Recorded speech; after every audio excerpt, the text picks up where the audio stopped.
You've done a fantastic job. Even the microphone works well. That's good. Wow. Well, I'd like to just thank everybody for the incredible job they've done. I love the state. As you know, Ron and I have had a really great relationship for a long time. We had a little off period for a couple of days, but it didn't last long. It didn't last long, and a lot of respect for each other. And it's a great honor to be deep in Florida, the Florida Everglades, to open America's newest migrant detention center. It's incredibly built, and you're seeing that yourself. That's why I said, let the press join us on our walk so they can see what's happening. It's known as Alligator Alcatraz, which is very appropriate because I looked outside and it's not a place I want to go hiking anytime soon. But very soon, this facility will house some of the most menacing migrants, some of the most vicious people on the planet. We're surrounded by miles of treacherous swampland, and the only way out is really deportation. And a lot of these people are self-deporting back to their country where they came from. Quite a few. We're amazed at actually the number. We took the FEMA money that Joe Biden allocated to pay for the free luxury hotel rooms, where he's paying hundreds of millions of dollars in New York City, and we used it to build this project. And Ron, it was just a little fraction of that money. The money they spent on that project, I happen to know the real estate developer. He's a he never really made that much, but he became very wealthy. With luxury, he didn't do well. With people that are not exactly luxury, he's made a fortune. I want to thank Florida Governor Ron DeSantis and Secretary of Homeland Security Kristi Noem and Florida Attorney General James Uthmeier. Where is James? Where is he? You do a very good job. I hear good things. I hear good things about you from Ron too. No, you really do. He's even a good-looking guy. That guy's got a future, huh? Good job, James. I hear you did really, really fantastic. Worked hard. You're like in the construction business for a few days, right? Congratulations for all the hard work and to make this facility possible. It's amazing. Thanks as well to Florida Agricultural Commissioner Wilton Simpson. Where is Wilton? Where are you? Hi, Wilton. Been a long time. Thank you. Congressman Byron Donalds. Where's Byron? Hi, Byron. How are you? Good. Florida Speaker of the House, Daniel Perez. Daniel? Daniel, thank you, Daniel. Why, you didn't want to sit up here with us, Daniel? Executive Director of the Florida Division of Emergency Management, Kevin Guthrie. Hi, Kevin. Good job. Acting Director of ICE, Todd Lyons. Todd, great job. And Senator Joe Gruters. He is a great guy. Where is Joe? We love Joe. Thank you very much. Thank you. Thank you, Joe. Joe is great. With the help of those incredible Border Patrol agents, we now have the lowest level of daily border crossings ever recorded. As you know, last month, the month of May, just got released 2 days ago, the number of illegal aliens into the United States was zero. Even I find that hard to believe that, but somebody must have gotten it, I think. I don't know, but they say zero, and the people that count them are radical left Democrats. So when a radical left Democrat tells me it's zero, I believe him. But there's still much work to do. In the 4 years before I took office, Joe Biden allowed 21 million people, that's a minimum, I think it was much higher than that, illegal aliens to invade our country. He invaded our country just like a military would invade. It's tougher because they don't wear uniforms. You don't know who they are. More than the populations of New York City, Los Angeles, Chicago, Houston, Phoenix, and Philadelphia combined. That's what came into our country from prisons, from mental institutions, from street gangs, drug dealers. It's disgusting. This enormous country-destroying invasion has swamped communities nationwide with massive crime, crippling costs, and burdens far beyond what any nation could withstand. No nation could withstand what we did, and we're in the process of doing it, but we have some great people doing it now, and you see them up here with me, but it's, I'd call it like an unforced era. It's sort of like men and women sports. It's sort of like transgender for everybody. How could they have done this to our country? And we're never going to forget it. Last year, 15% of all the hotel rooms in New York City were used to house illegal aliens at costs that they never got for luxury. They never got this much for luxury people coming in from the wealthiest places on earth. They made more money with the illegal immigrants, with many rooms costing more than $300 a night, 6 times the rent of a typical American family. In Denver, Colorado, the city was forced to cut $10 million from its police and fire department budget as part of a $90 million plan to house illegal aliens. And it's a population that's growing and growing and destroying Denver and growing. And again, it's destroying Denver, and it's destroying many other cities too. Likewise, one of the city's largest hospital system is drowning in unpaid medical bills, unpaid in the billions, after their emergency rooms were flooded with tens of thousands of illegals, leading to the closure of critical services. And these are really critical services. They can't even keep them open for American patients. The American patients were treated worse than any illegal immigrant. In Los Angeles, 1 in every 4 students in the public school system is from a household headed by an illegal, and most of them don't speak English. So they're in a school system and they don't have interpreters. They don't have anything. They don't speak English. What a mess. What a mess. Unforced error. All these people allowed to come in. The United States is now spending $78 billion a year on translation.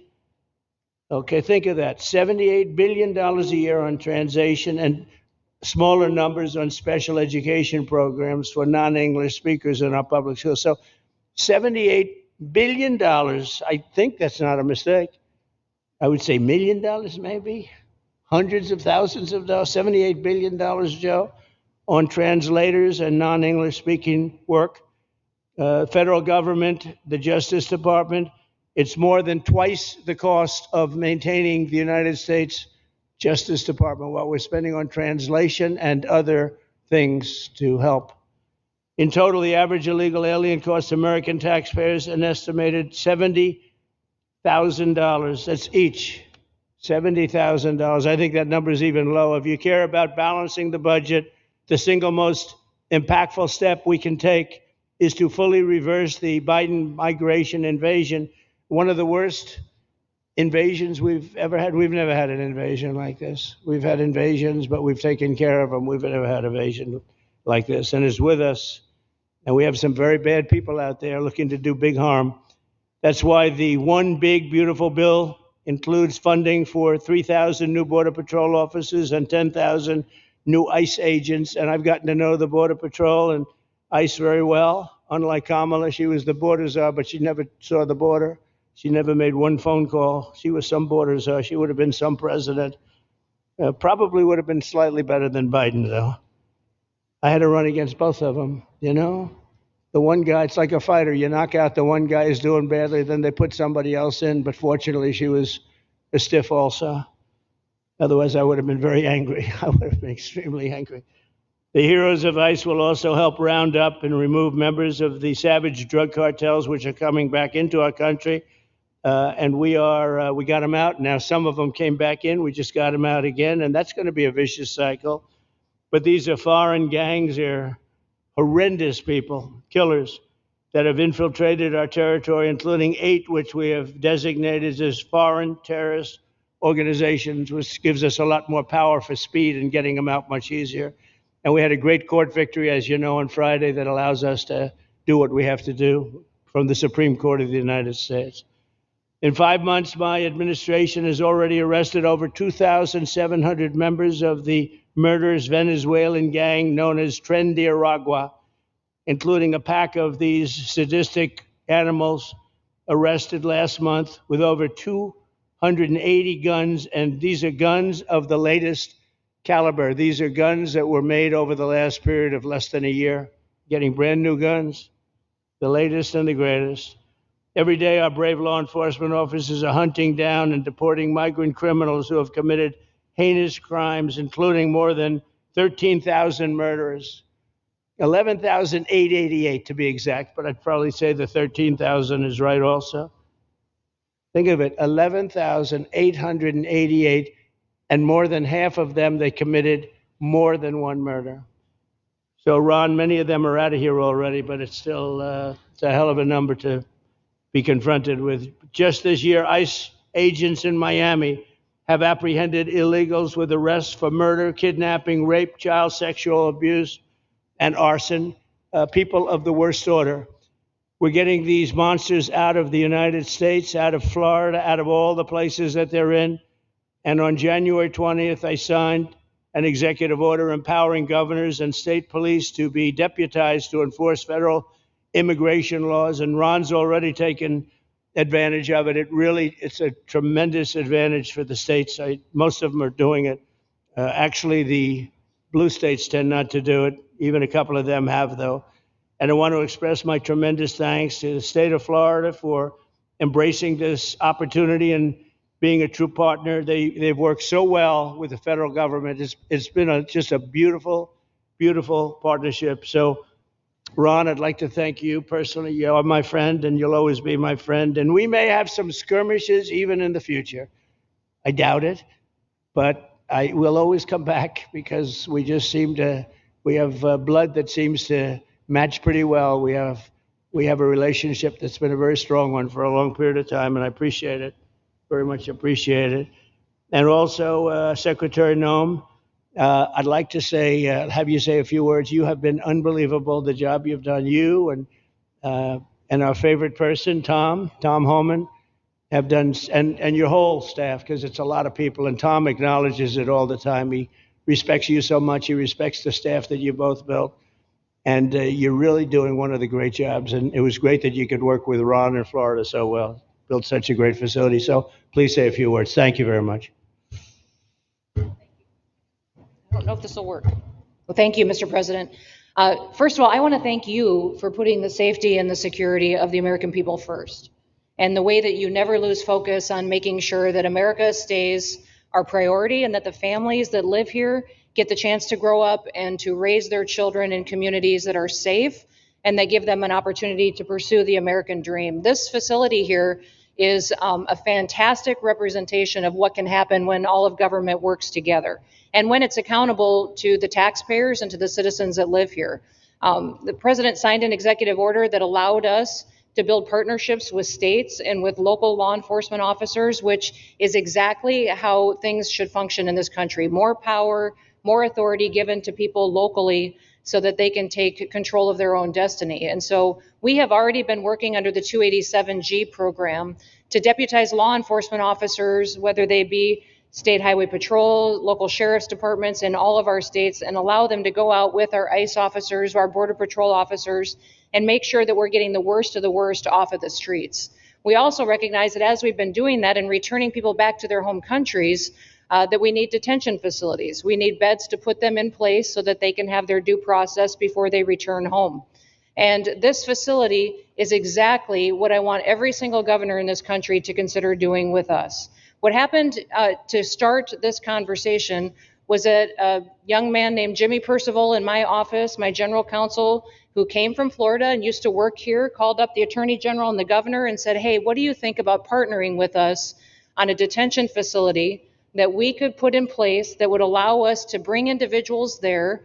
There's an airstrip close by. You guys volunteered the assets that you have and the connections that you have and worked with Kevin extensively so that we could come here, have their due process given, and return them home to their countries.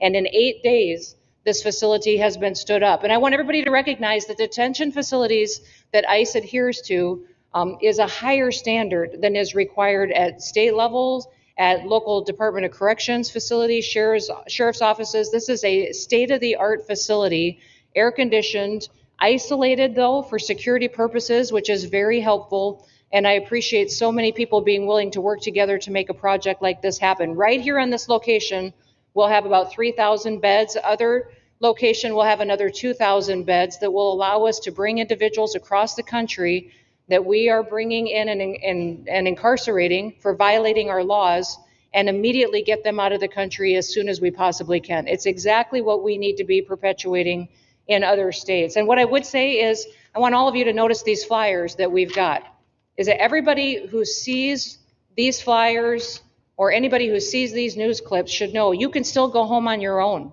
You can self-deport. If you go on the CBP Home app and go home now, you will get the chance to come back to the United States legally. You will get the chance to come back and do it the right way. If you don't, you may end up here. And you may end up here and being processed, deported out of this country, and never get the chance to come back. That is the consequences of breaking the law in the United States of America. Listen, our job is to uphold the law. This is a country of laws. We have a border now, and because we have a president that cares and recognizes that we need to be a nation of borders and a nation that upholds the law. If you break the law, there's consequences. We will deport you, and you will never get to be a United States citizen. You'll never even get to come back here and work and to pursue the American dream. But if you decide you want to go home now, go home, and we'll help facilitate it. We'll buy your plane ticket. We'll get you there. In fact, I just got back from Panama, Costa Rica, Guatemala, Honduras. Those countries are excited to get their citizens home. They're setting up programs to loan them money to buy houses when they get there, help them with food assistance, get their children educated, scholarships. They want their citizens that are living here in the United States illegally to come home and to be a part of their economy and help their countries grow. So this is a win-win for everyone. And I just want to end, Mr. President, by thanking our law enforcement officers, by thanking our ICE officers and our Border Patrol officers for what they do every day. They are out on the streets, and violence against them has increased over 500% since Trump has gone back into the White House, because he's upholding the law and because a bunch of liberals, socialists, and Marxists are out there lying about what President Trump is doing. President Trump is upholding freedom by what he is doing. The freedom to live safely in this country and to do things legally and to have justice. And because those liberals, and I'm calling out you, CNN, I'm calling you out because you lie every single day about what these operations are. We are going after murderers and rapists and traffickers and drug dealers and getting them off the streets and getting them out of this country because Joe Biden let the worst of the worst come in here. The other day I was talking to some marshals that have been partnering with ICE. They said that they had detained a cannibal and put him on a plane to take him home. And while they had him in his seat, he started to eat himself. And they had to get him off and get him medical attention. These are the kind of deranged individuals that are on our streets in America that we're trying to target and get out of our country because they are so deranged they don't belong here. And they shouldn't be walking the streets with our children. And they shouldn't be living in the communities with our families who just want to grow up, go to job, raise their children to grow up and get a job and to live the American dream. So thank you to all of our law enforcement officers, those in our military that have been helping, our National Guard. Thank you to Governor DeSantis for stepping up and being an example to other governors. I hope my phone rings off the hook from governors calling and saying, how can we do what Florida just did? How can we do exactly what they did? Because we need this big, beautiful bill. We absolutely have to have this big, beautiful bill that has the funding so that we can continue this operation and we can get those bad criminals off of our streets and have the officers to do it so that when they go out on an operation, somebody's got their back. Somebody's got their back, they can do it safely, and they can go home to their families at night too. So this bill needs to pass through Congress so we have the resources at the Department of Homeland Security to make sure that our homeland truly is secure. And Mr. President, thank you for Stephen Miller. I just want to thank you for him. This guy calls me night and day and tells me all of his wise advice and wisdom, but he's a rock star because he loves this country and he's passionate about making sure that nobody is prioritized over an American citizen. We love everybody. We do. We love everybody. Not everybody. But, well, a lot of people. But we shouldn't be putting people illegally above citizens. We should be making sure that we do things right. And that's what America has always stood for. And we're an example to the rest of the world because we do it right. So, Mr. President, you surround yourself with great people. And I think that's because everybody wants to work for the greatest president that the United States has ever had. And that's President Donald J. Trump. Thank you very sir. much, Chrissy. That's Thank so you nice. for your- Thank you. Thank you very much. And I have to say that, when Christie's name was put before me by Tom Homan, by the way, because I wanted him for the border, and somehow I thought that was going to be good in that sort. But he didn't want the upper job. And I said, who do you recommend? Christy Noem. I said, oh, are you kidding? She's great, but she's such a fine, elegant person. He said, sir, she's tough as hell. I said, are you sure? You are tough as hell, I tell you, and you do it in a very nice way. But you are. If you ever saw her ride a horse, she rides a horse like she should be in the rodeo. She's like an unbelievable horse person, and you've done a fantastic job. And Steve Miller would even agree to that. And he likes nobody, by the way. I don't think he likes anybody. And another one we like is Ron. And Ron, would you say a few words, please? Sure. Well, thank you, Mr. President. Welcome back to Florida. And I think this is the first time you've been back since the events of a couple weeks. So just let me say, as somebody that was serving on active duty in Iraq back in the day, we witnessed the number of our troops that were killed or wounded by the Iranians. We know that they're a militant Islamic regime that was hell-bent on getting nuclear weapons, and under Joe Biden, they were about to get nuclear weapons. And because of your strong actions, those dreams and those ambitions have been reduced to rubble. And I thank you. I know a lot of veterans thank you, and people in Florida really thank you for stepping up and really making a strong, tough, but strong decision. I think we're much safer as a result of that. Now, on the immigration, I think President Trump's election represented the chance for us to finally solve this illegal immigration and border problem once and for all.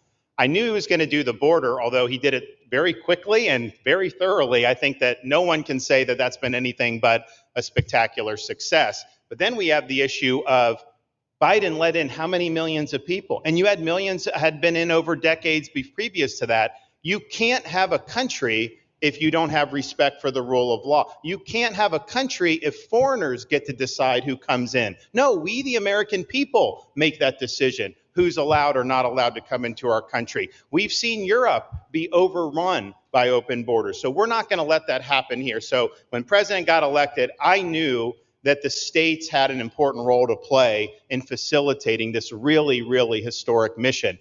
We're the only state in America, Florida, that requires full cooperation with ICE from all state and local law enforcement entities. And what is the net result of that? We have these agreements for these 287G task force with sheriff's departments, police departments, state agencies, and it's really instrumental in rounding up a lot of really bad people who shouldn't be here. If you look at the number of those full-blown 287G agreements that have been executed around the country, the state of Florida accounts for 60% of those. If you look at the number of immigration arrests of illegal aliens on any given day, the arrests happening in Florida constitute between 15 and 20% nationwide. So we're all in on this because we understand how important it is to our citizens. It crowds schools, it crowds medical, it crowds housing. Yes, you have illegal alien crime as well, and people want the problem solved. And the only way we're going to solve it is if states like Florida step up and help the president, help Secretary Noem get the job done. Now, this facility here was really in response to us working with DHS and ICE from the time the president got sworn in. And the number one thing they kept coming back to was, Biden decimated the agency. I mean, let's just be clear. You could have illegals in Florida. Biden would just release them. Even when they had notices or they had orders to be removed, Biden wouldn't send them back. So their interior enforcement collapsed under Biden. So they're building it back up. But they're like, we need detention space in order to be able to bring about more deportations. And so what we have here can hold 3,000 now. We have 2,000 facility up at Camp Blanding that we're going to be open, which is our National Guard site. But think about what you have here. They come here, say they already or been ordered to be deported. You drive them 2,000 feet to the runway, and then they're gone. It's a one-stop shop. And this airport that's been here for a long time is the perfectly secure location. It's going to make a big difference. And let me just thank everyone who was involved. We got the call from DHS a little bit more than a week ago, and here we are 8 days later with this facility open, and as soon as Air Force One departs, it'll be swept, and it'll be open for business to be able to do. But our goal here is to process them and be able to effectuate their return to their home country. This is the opposite of what they were doing in New York by just putting them up in a hotel and then just letting them stay there indefinitely. No, we want to be able to send back. And when you walk into the processing, the president and I, Secretary Noem, Kevin Guthrie, walk through that initial intake. The first thing you see is information on how to go home on your own. Why would you want to come through Alligator Alcatraz if you can just go home on your own? I think a lot of people are going to make that decision. So you're going to have a lot of deportations that are going to be done by the administration, but I think you're going to have a lot of voluntary as well. So this is a force multiplier for the president's efforts. I would just say and echo what Secretary Noem says. There is no reason why other states can't be doing it. And I know Louisiana, Texas, a couple of them, but we've got if only the red states did this, they would be able to expand their capacity by tens of thousands, maybe 50, 100,000 on a given day. That's how you really start to make a difference. And so we're proud to be able to partner with the Trump administration on that. Mr. President, thanks for coming down. I think you highlighting this is going to move the needle in a big way throughout the country. And I think it's going to help all of us achieve the really big results that I think our voters want to see. Thank you. Great job. Thanks.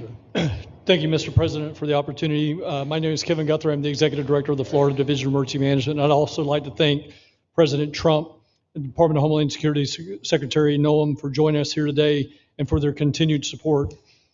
I want to thank first by thanking the man to my right, and that's Governor Ron DeSantis, whose bold leadership and swift action made this project possible. Make no mistake, this facility would not be standing here without the President, the Secretary, and the Governor's vision and determination to uphold the rule of law. Florida is and will always be a law and order state. Even before the President took office, the Governor made it clear that illegal immigration would not be tolerated in the state of Florida. When the President and the Secretary asked Florida to help, the Governor empowered our state and private partners to work collaboratively and deliver real results on a rapid timeline. The Florida Division of Emergency Management is best known for leading the nation in hurricane response and other natural disasters. We understand how to act fast without bureaucracy in the face of any emergency. Our teams built roads in 8 hours, bridges in 3 days, base camps in 72 hours, and full causeways in 2 weeks. Getting things done quickly, efficiently, and correctly is at the core of our mission. We simply just want to be the best at what we do in the nation. When the Governor called me, and we answered, and we were proud to bring our logistical expertise to the table. We know how to set up base camps for guardsmen, first responders, linemen, volunteers, and other aid sources, and distribute that in a matter of days before a storm. We're able to translate this knowledge to what we did here at Alligator Alcatraz. Florida has put the best teams together who check their individual logos and egos at the door to get this done. Not just for you, Governor, but Mr. President, for you as well. There are over 13 different vendors that came together to get this solved in 8 days. Truly a whole of private sector partnership to get that done. Behind you on these boards, in only 8 days, we have built a fully compliant detention facility with a detainee capacity of up to 3,000 people, with room for additional capacity if you asked us to do so. The detention facility includes over 158,000 square feet of housing and is a fully aluminum frame structure rated for winds of 110 miles an hour or a high-end Category 2 for those people that don't think that we're taking that into consideration. This is Florida, by the way. Power supply is fully redundant with backup generators in place. We've put a staff village here on site with a capacity of 1,000. Our services are hot meal 3 times a day, 24/7 medical facility, pharmacy, air conditioning, access to indoor and outdoor rec yards, legal and clergy support services, laundry. Our security element is over 200 security cameras throughout the facility, more than 28,000 feet of barbed wire, 400 plus security personnel to include 200 men and women, soldiers and airmen underneath Major General John Haas's command as the Adjutant General of Florida. And it's all surrounded, as you pointed out, Mr. President, by 10 miles of beautiful Florida Everglades. Contingencies, as with all state correctional facilities, we have a hurricane plan. We will not wait for a Cat 2. We will follow our normal evacuation procedures as we do for any other facility statewide in our great state of Florida. We have on-site fire and EMS resources so that we don't burden the locals with any type of response. All in all, sir, this has been a perfect state logistics exercise for this hurricane season. Everything we did here in the last 8 days God forbid, if we have a hurricane, we're going to do it again. This was a dress rehearsal for us, and we are ready, willing, and able to support you, sir, the governor, secretary, and everything that you need us to do. Just a week ago, it was a taxiway and a runway, and now is a fully functioning facility. We are happy to support you, Mr. President, Governor, Secretary.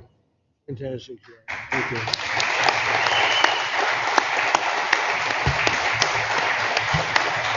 Byron, please.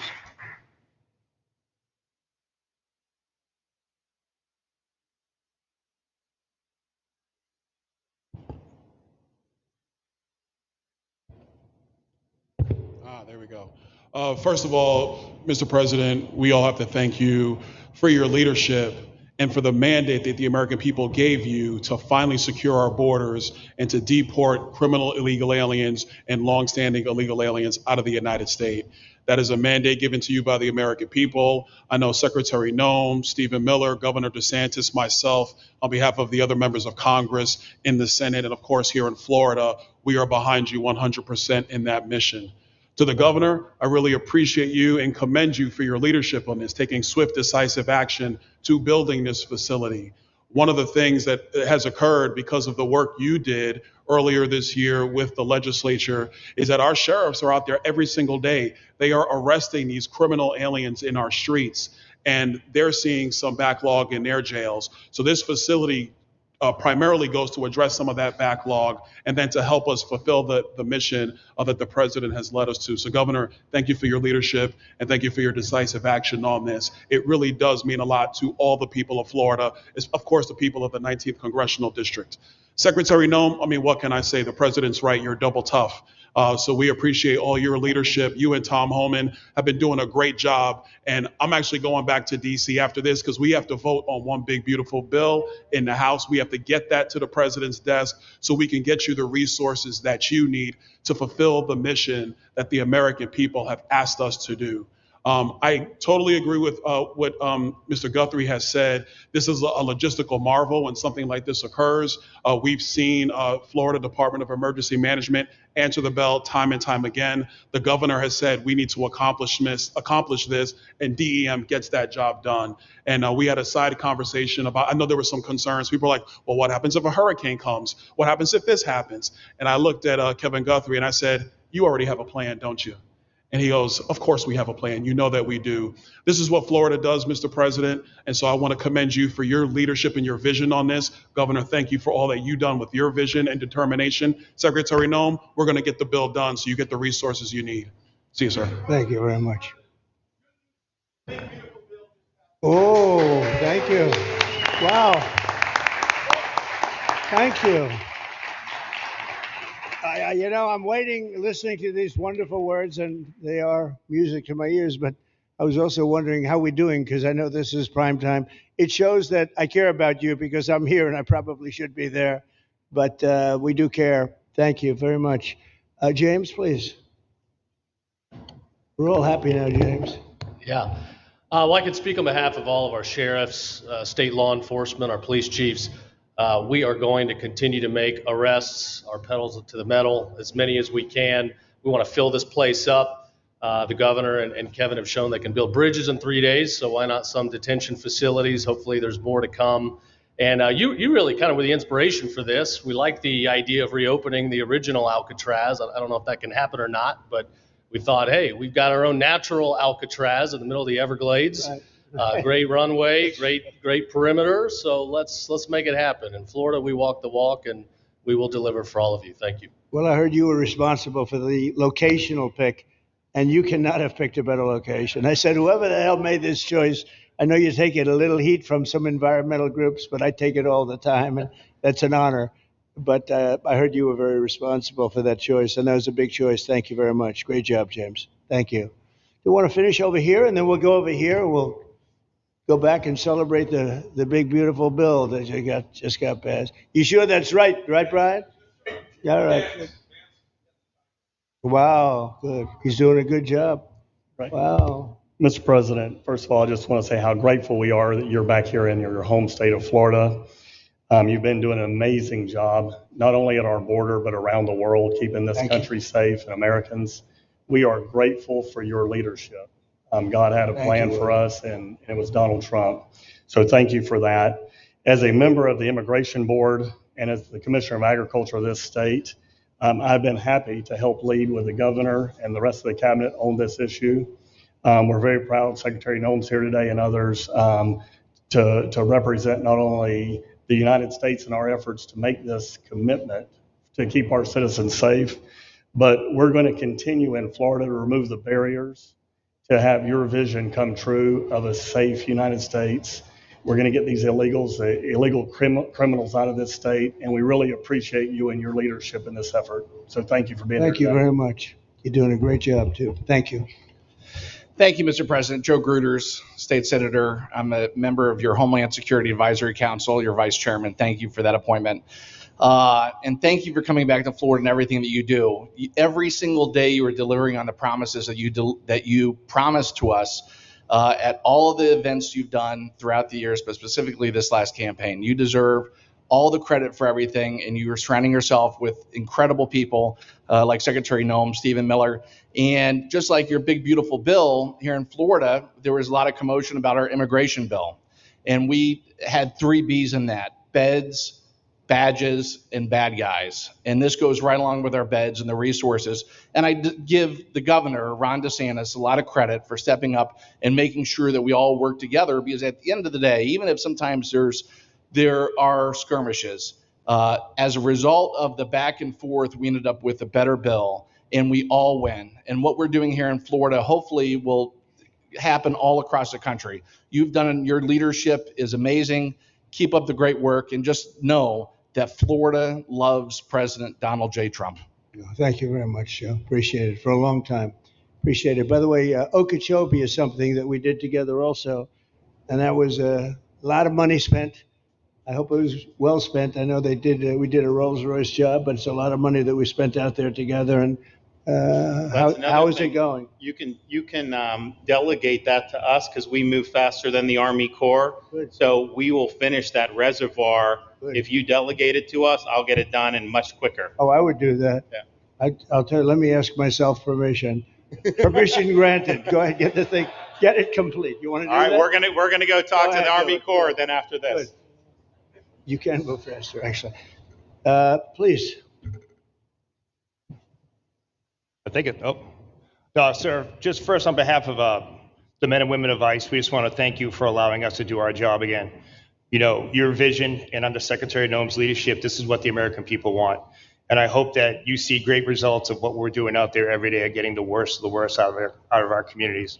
Because of you and Secretary Noem, I have the privilege to lead one of the most premier and the finest law enforcement agencies that we do have in the United States. And the men and women of HSI and ERO Miami do incredible work, like you highlighted. And with the governor and the state of Florida, the partnership in Florida has been amazing. The 287G program is only going to help us to identify all those known gotaways and get the worst of the worst out of the neighborhoods. And through our Homeland Security Task Force, we are going to make America safe again. So thank you very much to both you and the Secretary. Thank you, Todd. Great job. Really great job you're doing. Thank you. Please. Good morning, Mr. President. Hi. Thank you so much for coming. Again, as Garrett Ripp, I'm the Field Office Director for ICERO here for the Miami Field Office. Incredible collaborative work we've been doing together, working with the state, working with our local partners.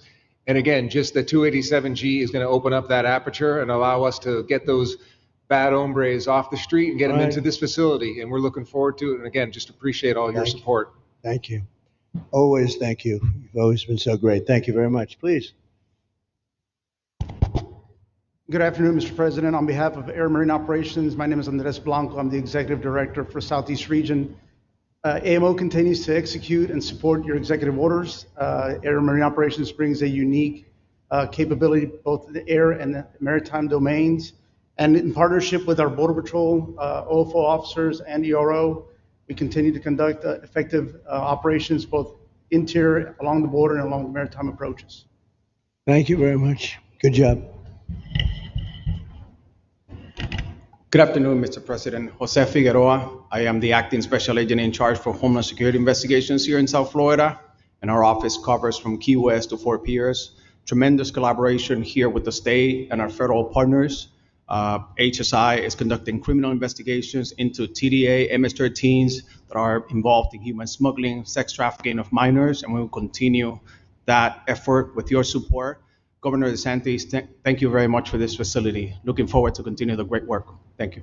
Thank you very much. Steve, would you like to say something? Our star. Thank you, Mr. President. I just want to say on a personal note, getting to watch what you've done over the last 5 months to deliver on a 50-year hope and dream of the American people to secure the border. When President Trump came into office on January 20th, the United States had endured the largest wave of illegal immigration in human history. Not just American history, human history. And within just a few days, President Trump, through his strength, leadership, diplomacy, and vision, achieved the most secure border anyone in the world has ever seen. When we recently went overseas to the NATO summit, I had senior staff in foreign governments come up to me and ask me how he achieved the Trump miracle on his border and could that be replicated in their countries. For individuals who don't work in this space, to have 0 successful illegal entries in an entire month should be an impossible achievement. There's a 2,000-mile border with one of the poorest countries in the world, and you have open travel from 150 countries into Central America and South America. There are 2 billion people in the world that would economically benefit from illegally coming to the United States. And through the deployment of the military, through the deployment of novel legal and diplomatic tools, through the building of physical infrastructure, through the empowering of ICE and Border Patrol and the entire federal law enforcement apparatus, President Trump achieved absolute border security. And now, once this legislation is passed, he will be able to make that with those resources permanent. Watching what you've done, sir, has been one of the honors of a lifetime. I'm proud to be able to play any role in it. And what President Trump is going to achieve next with the resources in this bill will make America safer, stronger, freer, more sovereign, and more prosperous than it has ever been before. Thank you, sir. Thank you, Steve. Oh, thank you. And the bill is going to be great for Ron. It's going to be great for Florida too. There's a lot of set-asides for Florida. Some of the things that you wanted to do, and so it's great news to hear that it was approved. Do you want to take a few questions, Ron? We'll take a few questions from these. Yeah, please go ahead. Yeah.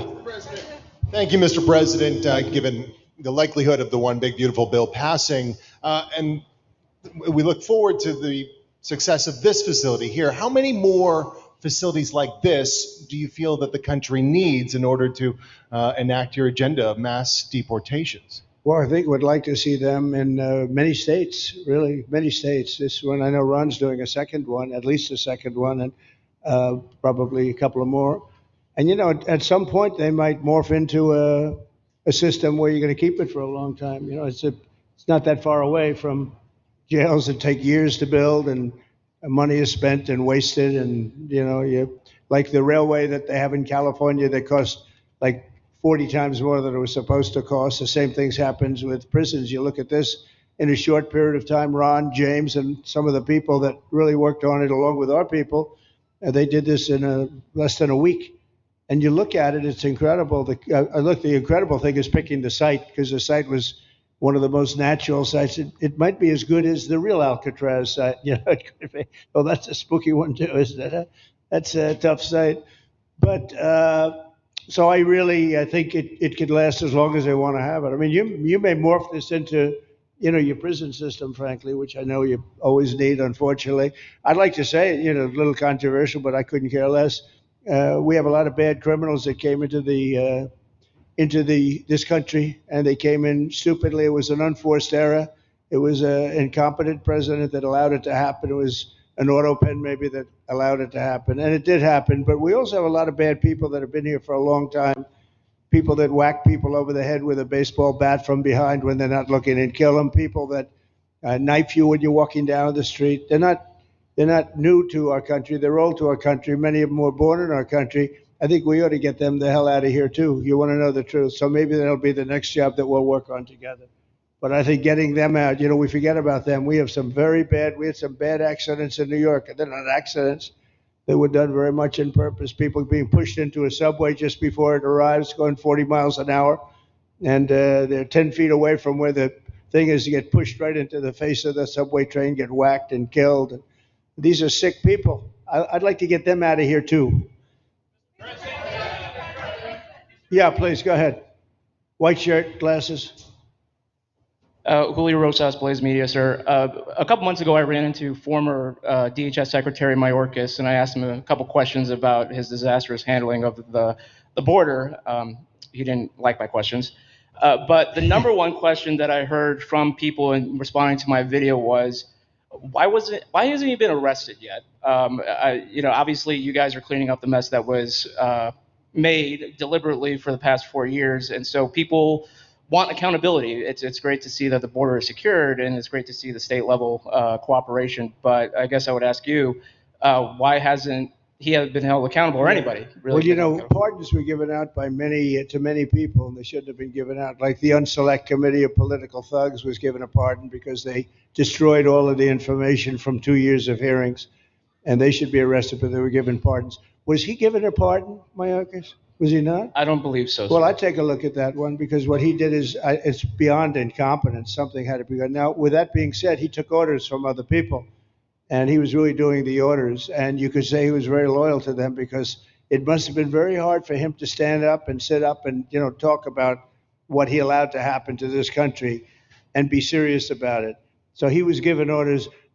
If he wasn't given a pardon, I could see looking at that. In fact, why don't you take a look at it, Kristen? He was impeached, but yeah, it was just a fake impeachment. It was a fake impeachment. Why don't you take a look at it? I think he was so bad. They were all so bad. Look, it was the worst president in the history of our country. We've had some bad ones, but he was the worst president. But somebody told Mayorkas to do that, and he followed orders, but that doesn't necessarily hold him harmless. So take a look at it. It's a very good question, actually. Thank you. Yeah, please. Go ahead. Mr. President, you and the Secretary have both said that many people have self-deported since you came back into office. Yeah. How many is many, and has the rate gone up? How do you see the tempo of that moving forward going on?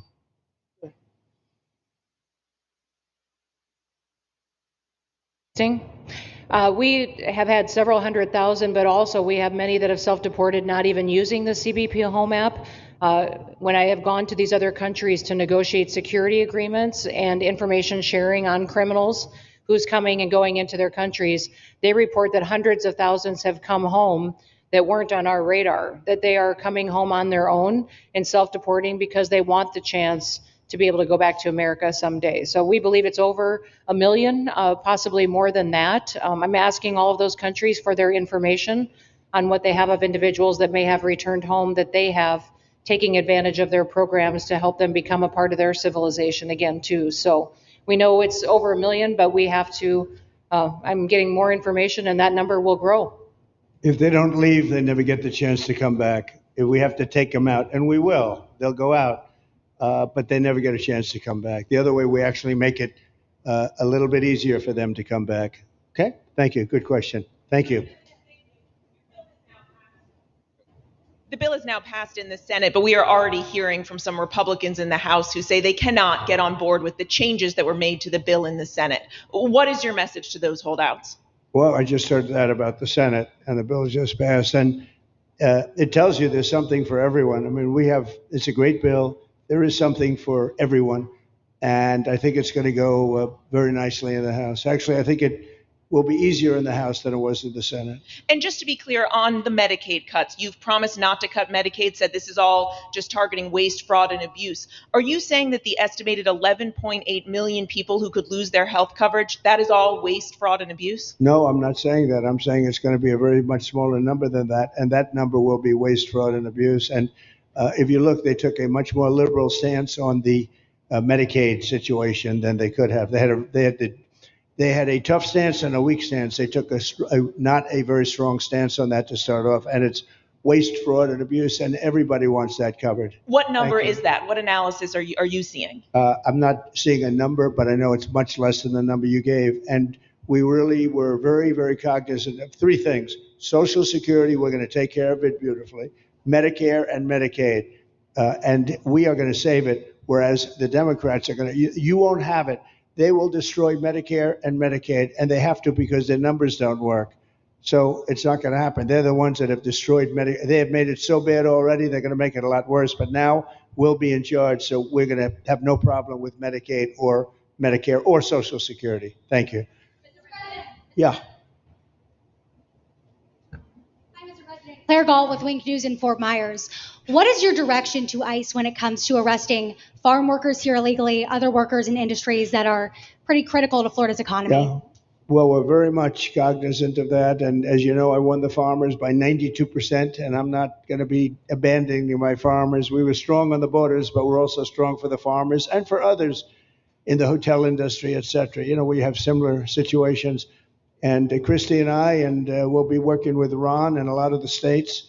We're going to work something where the farmers can be responsible for some of the people that have, and they have people around for 10, 15 years that they know very well. We're going to put them responsible and we're going to issue a form of a card or document, and the farmer is going to be responsible for these people. They're not going to have citizenship, but they'll be working, they'll be paying taxes. We need to get our farmers the people they need. Otherwise, our farmers aren't going to be able to do their land. You know, it was tried once before, many, many years ago, where there was a very strong guy, and he got everybody out, and every farm almost in the country, but every farm in California, every farm in Iowa, almost all the farms went bankrupt. They had nobody to work, and we don't want to have that situation. So we're going to work it. We're going to put our farmers and others in charge of the people that they have under them. They know the people, and I think it's going to work out really well. We're going to take care of our farmer, but we're going to get the criminals out. Okay? Yeah, go ahead, please. Thank you. Mr. President, how do you respond to critics who fear that a 3,000-bed detention center and the waste that could produce will pollute the surrounding federal protected land, including land that both administrations have invested billions of dollars in restoring? Well, I was one of those that invested billions of dollars and hundreds of millions of dollars right here in the Meadowlands, but in the Everglades, and the Meadowlands too in New York. If you look at what we did up there, speaking of the Meadowlands, a lot of places like this, but this is a very unique one. One thing I'll say about this land, we'll be gone a million years and this land is still going to be here. It's not going to be much different. You'll have the water moccasins, you'll have the alligators. You may not have people, but you're going to have all those animals. They're going to be around, and you got plenty of them out here. I think it was a brilliant choice, and I think almost anybody in his or her right mind would say this was a brilliant choice. I give the governor a lot of credit for using this piece of land. And in addition to that, it's on top of something that was already developed. It's an airport. You know, you have the runways, you have so it's already been developed. So it's not like you're dropping dirt right into the thing. There was zero movement of that. That was done many years ago because the airport's very old, but it was an abandoned railroad, an abandoned airport. And frankly, it's like perfect. And you can do expansion on this site substantially without doing anything. So the people, I heard them complaining about the Everglades. There's no, I don't think you've done anything to the Everglades. I think you're just enhancing it. This was already here. How long has the airport been here? Decades.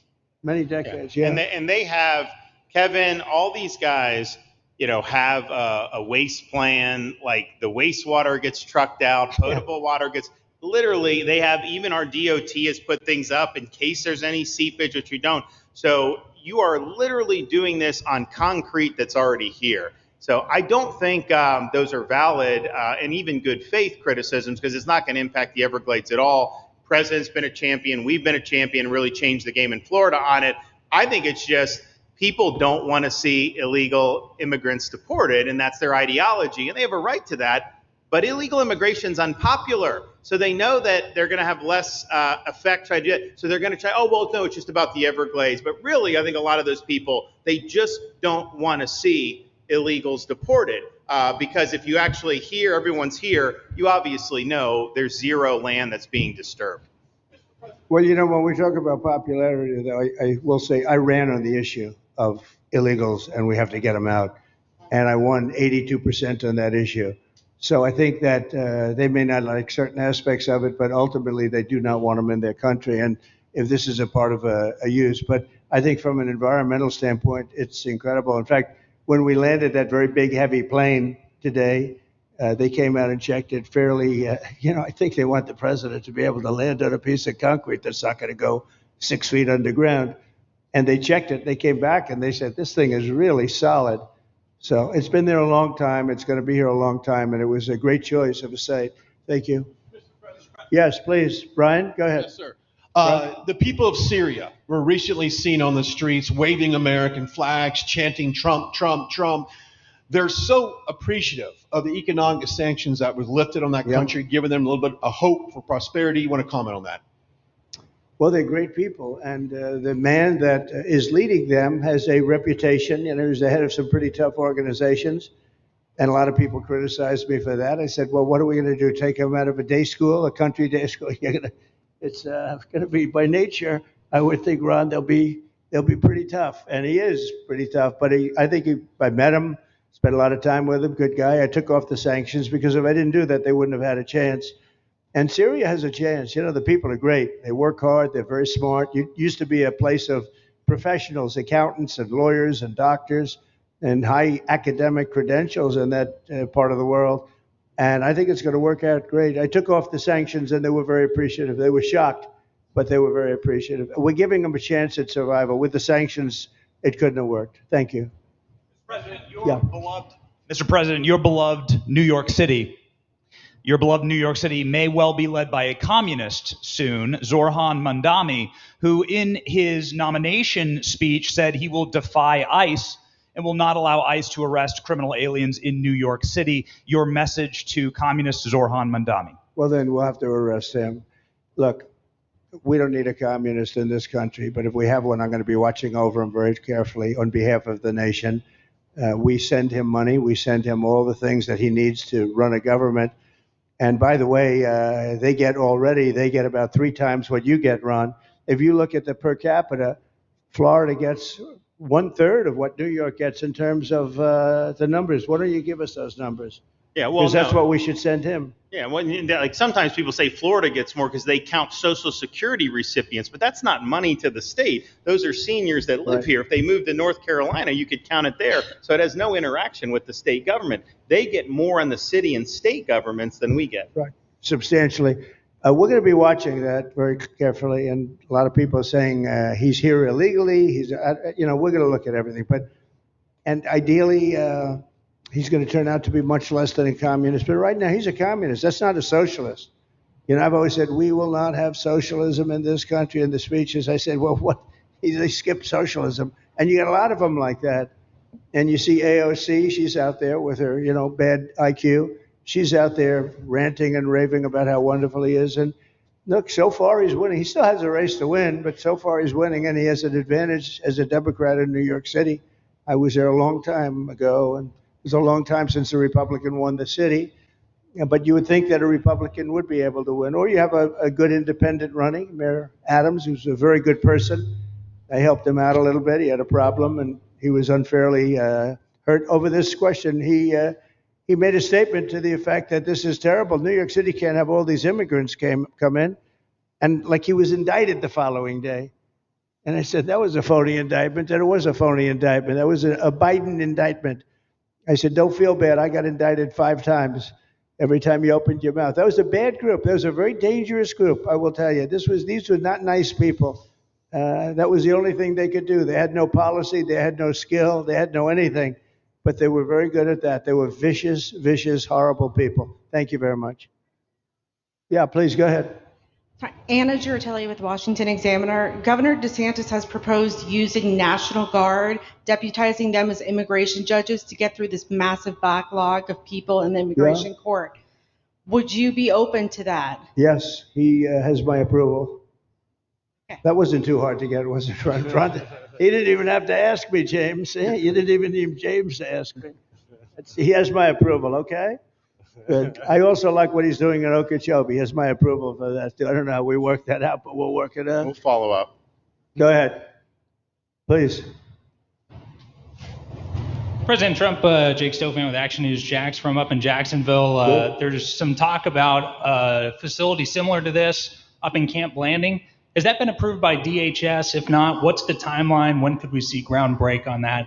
Well, I'll ask Ron or James to talk about it. Do you want to mention it, James?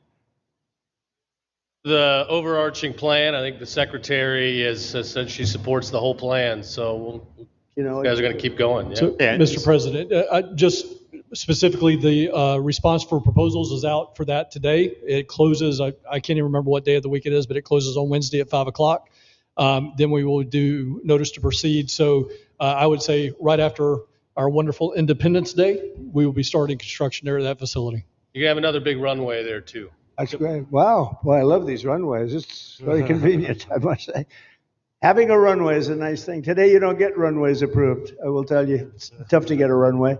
Although in the age of Trump, you get them approved fast. You know, we're approving massive electrical bins, what they call them bins, but big electrical facilities for all of the factories and the AI that's coming in. They're going to build their own electric. They're going to be really. They're going to be made into electrical providers. They're going to have a lot left over. They'll put it into the grid. I think they're going to end up doing so much. They'll put it into the grid. Won't even cost anything from their standpoint. But so we have a lot of that happening. We get approvals fast. So, but I was just saying runways are hard to get, but we'll get them now. But in the past, I would say over the past 30, 40 years, when you could get a runway that was considered gold. Okay, please, go ahead. Go ahead. Sure.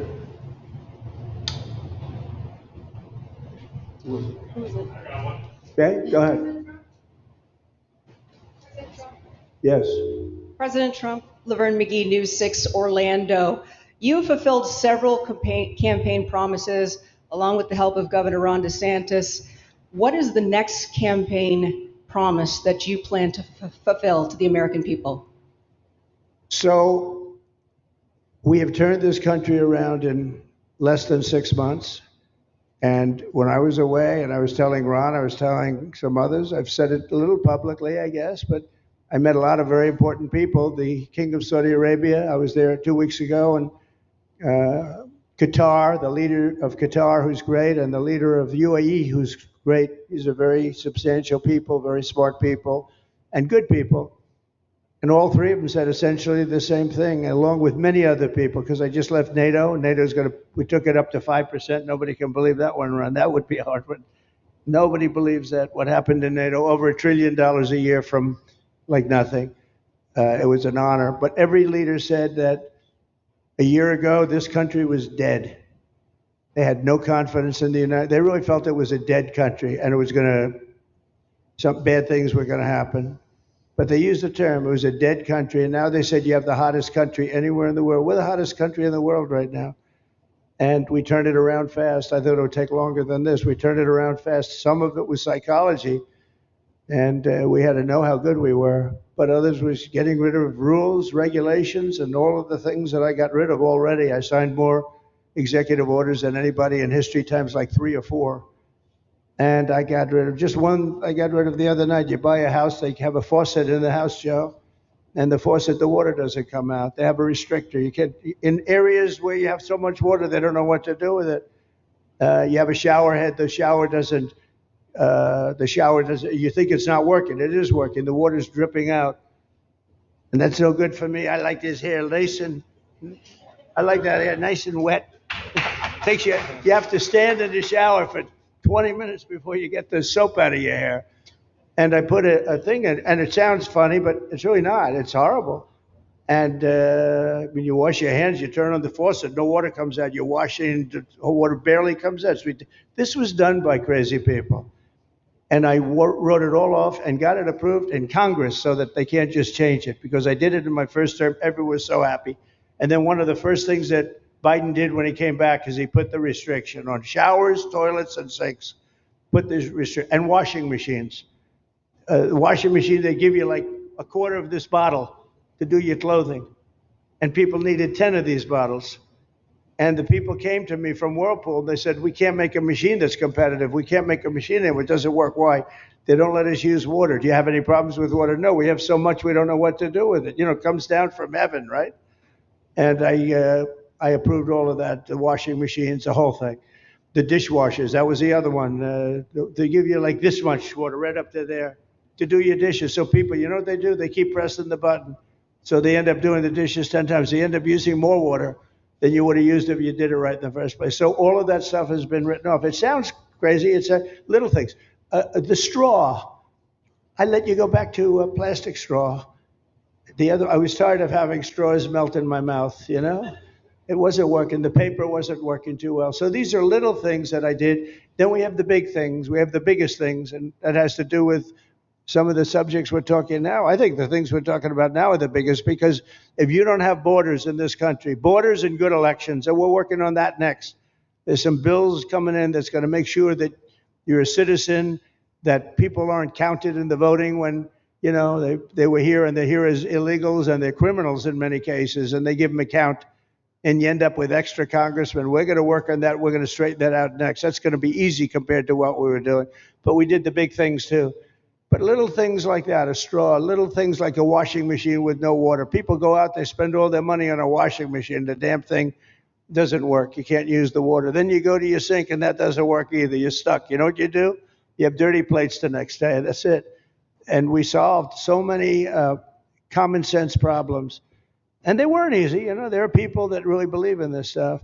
But, you know, most states have so much water, they don't know what to do with it. And look at North Carolina. I mean, they had a lot of water, and they have to get restrictors on their, you know, on their kitchen faucet. So we're very proud of the things we did, and we're going to do a lot more of them. Yeah, please, go ahead. You guys in good shape. It's Eric Bowling. How you doing, sir? Something we've talked about for, I'd say, better part of 20 years. I think it's something near and dear to your heart, energy, our energy security. Under Joe Biden, average price of oil for the 4 years was about $79 a barrel. He drained the SPR halfway down, promised to replenish it, never did. Right. Under you, first term, $53 average price for 4 years. Biden was $78 for 8 years. It was never refilled. The question is now it's $64 or so. Yeah. Coming down rapidly. Coming down, and what a great opportunity to fix another one of Joe Biden's problems, one of the things he broke in America, giving us the energy security of an emergency SPR. Sure. Fill it to, maybe even go beyond and fill it to 1 billion barrels this time at a much cheaper price. Thoughts on the energy sector? So it holds 77 million barrels, and we had it up to the top, if you remember. And I was proud of that, and I made a deal to buy it at the lowest price of oil. It was a good deal, good instinct. And we filled it up, and when he came in, he started using it to keep oil prices down because he blew our energy policy out. Energy and his bad spending is what caused inflation. So now we have no inflation. Gasoline just hit $1.99 today in 5 states. $1.99, isn't that a nice sound? It was up to $4. And going up to 5, 6, and 7. In California, it was $7.70. But we just hit in five states, $1.99, $1.98. And it's coming down to that level, so that'll be a big thing. And one of the reasons the prices and costs are going down when you go to the supermarket, because I said I was going to get costs down. We're getting the cost down. Food is coming down. When I came out, my first week, if you remember, I had a lunatic reporter screaming at me saying, eggs are going through the roof. What are you going to do about eggs? I said, I just got here. I didn't know anything about eggs. I had to call you. I said, look, I just got here. Tell me the problem. Well, they doubled in price and they're going to be 5 or 6 times higher. They were right, actually. I said, let me work on it. And now we have eggs down to the same numbers it was when I first came in. You know, we lowered the cost of groceries. A simple word like that, groceries, it was like almost a strange word. I hadn't heard the word in so long, but what could be more beautiful than the word grocery? And we have the prices way down. We have the energy way down. Energy brought the groceries down, if you want to know the truth. And, you know, so we think we're going to get it lower, and we're going to fill up the it's called the Strategic National Reserves. I had it topped out, and this guy would use them every time before the election. He'd use them whenever they had an election. It was artificial. But believe it or not, as big as that, are hundreds of millions of barrels of oil, all filled up at low prices. But it was really meant for wars, and it wasn't meant for keeping your prices down during a holiday so that somebody could get elected. But they used it, and they didn't bring it. The only mistake you made, they didn't bring it a little down. They brought it right down to the bottom. The thing is practically empty. They never filled it up. They never spent 10 cents in filling it up. And we'll do that. When the market is right, we'll fill it up. I want to fill it up when the market's right. Thank you. How about one more question? Okay, please, in the back. Dana Marie McNichol, Fox News Channel. Mr. President, is there an expected time frame that detainees will spend here, days, weeks, months? And does that have anything to do with the immigration judges you just spoke about being trained and staffed here? When you say, what was the first part of your question? Who? Is there a specific time frame you expect the detainees to spend here? Days, weeks, months? In Florida? Yes, here at Alligator I'm going to Alcatraz. spend a lot. Look, this is my home state. I love it. I love your government. I love all the people around. These are all friends of mine. They know them very well. I mean, I'm not surprised that they do so well. They're great people. Ron has been a friend of mine for a long time. I feel very comfortable in the state. I'll spend a lot of time here.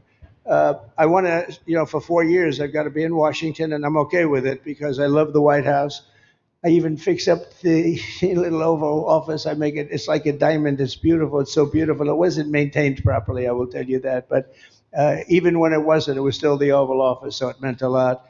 But I'll spend as much time as I can here. My vacation is generally here because it's convenient. I live in Palm Beach. It's my home. And I have a very nice little place, nice little cottage to stay at, right? But we have a lot of fun, and I'm a big contributor to Florida. Pay a lot of tax, and a lot of people move from New York, and I don't know what New York is going to do. A lot of people moved to Florida from New York, and it was for a lot of reasons, but one of them was taxes. The taxes are so high in New York, they're leaving.